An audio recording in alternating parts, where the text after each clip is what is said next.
Fala, Lucas do Bando, fala Fiel, como é que vocês estão? Vocês estão belezinha, rapaziada? Voltamos aqui nós de novo, mais uma vez, novamente, né?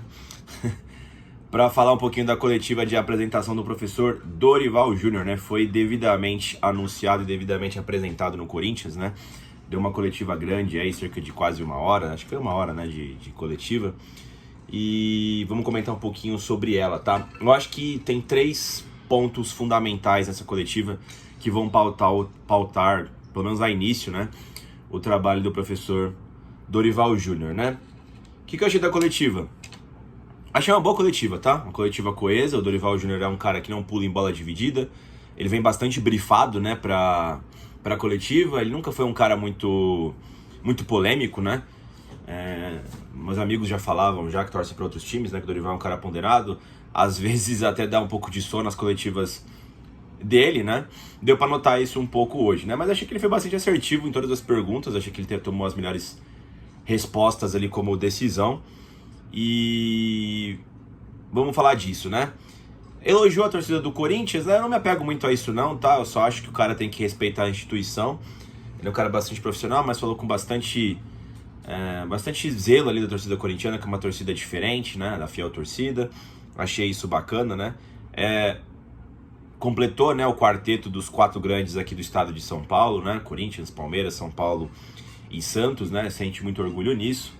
E tiveram bastante perguntas, né, nesse sentido, né? E o Dorival falou sobre isso. Mas vamos falar do que interessa, né, rapaziada? O Dorival, pelo que eu entendi ali... tem mais um item que eu queria falar antes de falar dessa trinca de assuntos aqui que se desenvolve um no outro, né? Tava se rumorando aí que o Dorival pediu de 5 a 6 contratações, né? Tava sendo noticiado aí na mídia, né? 3 medalhões, né? Para a janela de transferência. Ele já desmentiu isso aí, falou que nunca pediu contratação nenhuma em nenhum clube que ele chega. Pelo contrário, né? Ele é um cara que desenvolve jogadores para poder fazer vendas, né?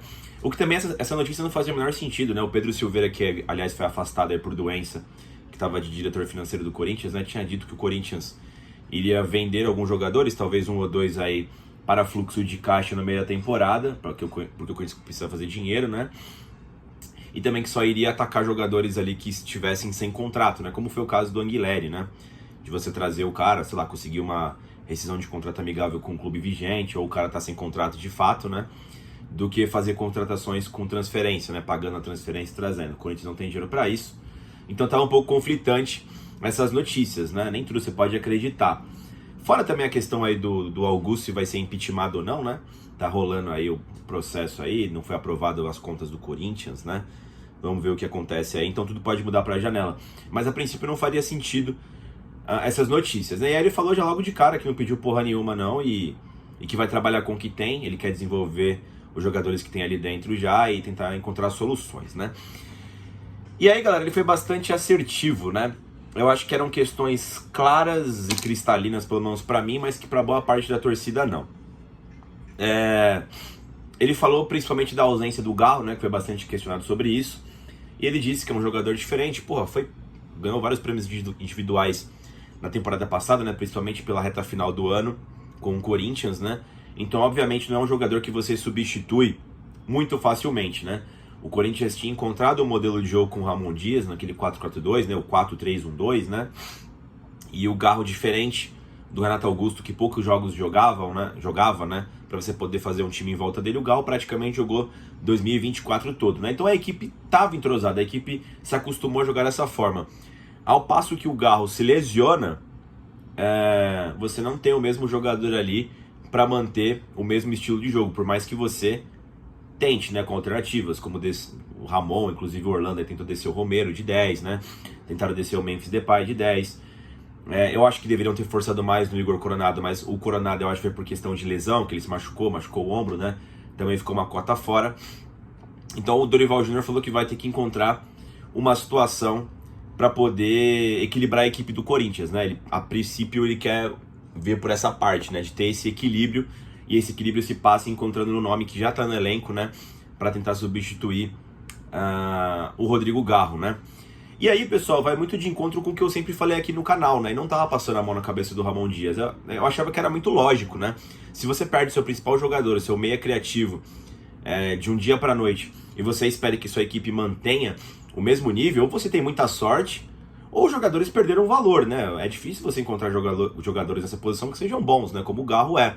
Então é óbvio que o Corinthians sentiria um pouco de falta, muita falta no caso, né? Da saída, né? Da ausência do Rodrigo Garro aí nas partidas subsequentes após o Campeonato Paulista, né? Então o Dorival deu os insights, né? O cara até perguntou pra ele, né? Tu acha que é possível jogar Coronado e Garro, né? Ele até deu o exemplo do Pedro e Gabriel Barbosa no Flamengo, onde muita gente dizia que não tinha como. Eu acho que é impossível jogar Igor Coronado e Rodrigo Garro. Vamos ver se o Dorival Júnior cala minha boca. Eu acho que seriam dois jogadores que perdem intensidade nesse campo, né? Nesse meio campo. E aí acho que não tem como fazer futebol, né? Futebol é um jogo muito de contato hoje em dia, né? Muito físico. E quanto mais jogadores que corram bastante você tem no campo, para privilegiar jogadores técnicos como é o Garro, né? Você precisa ter um motor ali para fazer essas peças de alto desempenho funcionarem, né? Mas ele disse que vai ver isso aí. E aí ele deu um insight de que talvez não tenha como continuar no 4-4-2, pelo menos com a ausência do Garro. De que o Corinthians talvez tenha que jogar pelos lados, né? Ele falou que vai ter que encontrar um nome para essa posição. O que me faz pensar um pouco, né? Será que ele tá falando de Thales Magno? Mas o Thales Magno consome meio que o mesmo espaço do Memphis, né? O que ele faria? Thales Magno, Memphis de 9/10, né? 9,5, Yuri Alberto na direita. Yuri Alberto aberto na direita. Não sei.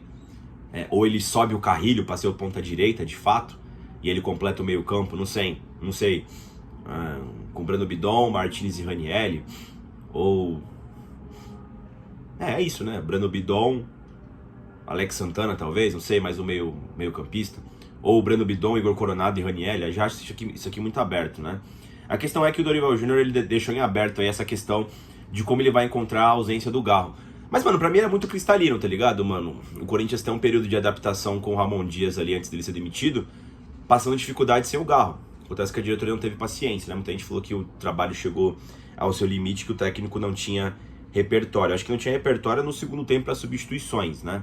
Inclusive vou falar sobre isso no final aqui da coletiva do Dorival. Então ele já identificou isso como um problema que era um problema óbvio, né? O fato de jogar de outra forma. E o Dorival Júnior também falou da questão defensiva do Corinthians, né? Um cara perguntou para ele o que ele vai ter que fazer. E ele já disse, né, cara, não é só na defesa que se marca. Ele, assim, não criticou ninguém, tá ligado? Mas a marcação começa lá em cima, que eu concordo muito com ele. Falta proteção para essa zaga que é ruim. A zaga do Corinthians ela é tecnicamente ruim. Então, sem proteção ainda, vira uma peneira, né? Então essa marcação precisa começar lá na frente. Com os atacantes, com os meio-campistas. Então é uma série de desafios, né? Você tem jogadores técnicos com qualidade do Corinthians, mas que eu acho que eles não oferecem muito poder defensivo. O Bidon, o Carrilho, o próprio Garro, Igor Coronado, Memphis. Então assim, Thales Magno. Então assim, você precisa encontrar ali uma função, um jeito que esses caras rendam e que não comprometa tanto lá atrás. Durante um tempo o Ramon Dias conseguiu encontrar isso, né? Onde o ataque funcionava muito bem e até conseguia suprir a carência defensiva, né? Então o Dorival vai ter esse desafio. E um outro item que o Dorival falou, para fechar essa trinca, né, que eu achei muito interessante, é o fato do Dorival falar da questão do título paulista, né? Foi um ápice de adrenalina, onde, principalmente aqui no Brasil, eu sinto que os clubes eles passam muito por isso, né? Quando um time conquista algum título, geralmente cai ali numa soberbinha, num salto alto, que de fato aconteceu com o Corinthians, tanto quando foi para Libertadores, como começou o ano de 2025, né? Caindo na pré-Libertadores com um jogo patético lá no Equador, quanto depois do Paulista, né? Que teve uma nova queda. Então o Dorival falou que vai ter que reorganizar, reanimar essa equipe depois desse momento de festa, né? De folia, passando pelo momento de crise, com a demissão do técnico, vai ter que reorganizar a equipe. Eu acho interessante ele falar isso, que não tinha passado pela minha mente, né? De fato isso acontece, né? Eu acho isso ridículo, porque os jogadores são bem pagos pra jogar, mas são seres humanos, né? De novo, isso tudo, no meu ponto de vista, né? Culmina no fato de que eu acho injusta a demissão do Ramon Dias, tá ligado? Por dois motivos, por duas vezes, o cara teve em situação demissionária e deu a volta por cima. Quando foi eliminado na Copa Sul-Americana e Copa do Brasil, ele pegou e meteu 9 vitórias seguidas do Brasileiro e foi pra Libertadores. E aí esse ano, quando ele cai na pré, o que também era uma atitude demissionária, ele pega e ganha o Paulista, remontando de novo, né? E aí a diretoria não teve paciência logo na sequência, né? O que eu penso sobre o Dorival? Espero que ele tenha tempo para poder fazer essa reorganização, e eu acho que ele vai fazer essa reorganização. Ele vai ter que encontrar esse nome para suprir o Rodrigo Garro, pelo menos de início, né? Que o Garro ainda volta daqui 3, 4 semanas, né? Só no final de maio que ele volta, né? Acho que inclusive é na volta da Copa do Brasil contra o Novo Horizontino, né? E vai ter que encontrar uma consistência defensiva para a equipe do Corinthians que ela não tem. Ele já deu os passos aí do que ele pretende fazer, né? E outra coisa que a gente só vai ver no jogo jogado é como que o Dorival se comporta nas substituições durante o jogo. Nem sempre o Corinthians vai virar o primeiro tempo vencendo jogos, né?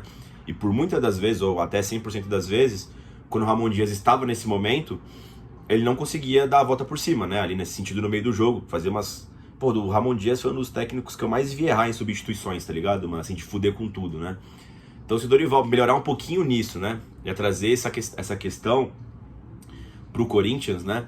Quando precisar fazer algo mais inteligente, né? Ou menos maluco, numa situação de emergência, e ele conseguir consertar a defesa, eu acho que o caminho, você já tem um norte bem dado que a família Dias deixou um legado aí, inclusive ele elogiou o Ramon e o próprio Emiliano, né?